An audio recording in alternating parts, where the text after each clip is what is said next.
ঈদুল আজহা উপলক্ষে জয়পুরহাটের পাঁচবিবিতে জমে উঠেছে কোরবানির পশুর হাট। দাম ভালো পাওয়ায় খুশি খামারিরা।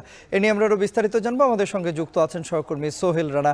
রানা, হাটে ক্রেতা বিক্রেতাদের উপস্থিতি কেমন দেখছেন এবং একই সঙ্গে দরদাম নিয়ে কি বলছেন ক্রেতারা, বিস্তারিত জানাবেন আমাদের।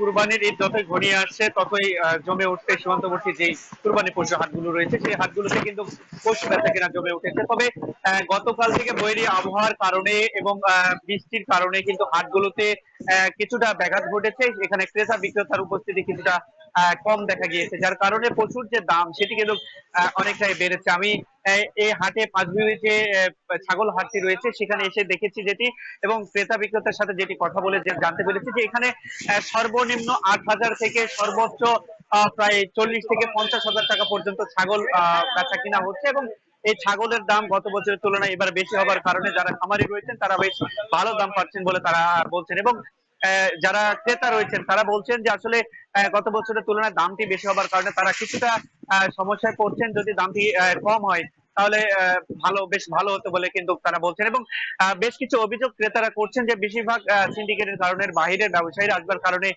দামটি বেড়েছে, এবং যার কারণে সাধারণ যারা লোকাল ক্রেতা রয়েছেন তারা কিনতে আসলে বেগ পাচ্ছেন তারা বলছেন। এবং আজকে ছাগলের যে আমদানি সেটি অনেকটাই কম এই হাটে, তবে সেই তুলনায় ক্রেতার সংখ্যাটা বেশি, যার কারণেই কিন্তু দাম বেশি বলে বলছেন ব্যবসায়ীরা। সব মিলিয়ে বলা চলে তন্ময় ছাগলের হাটটি কিন্তু এখন বেশ জমে উঠেছে।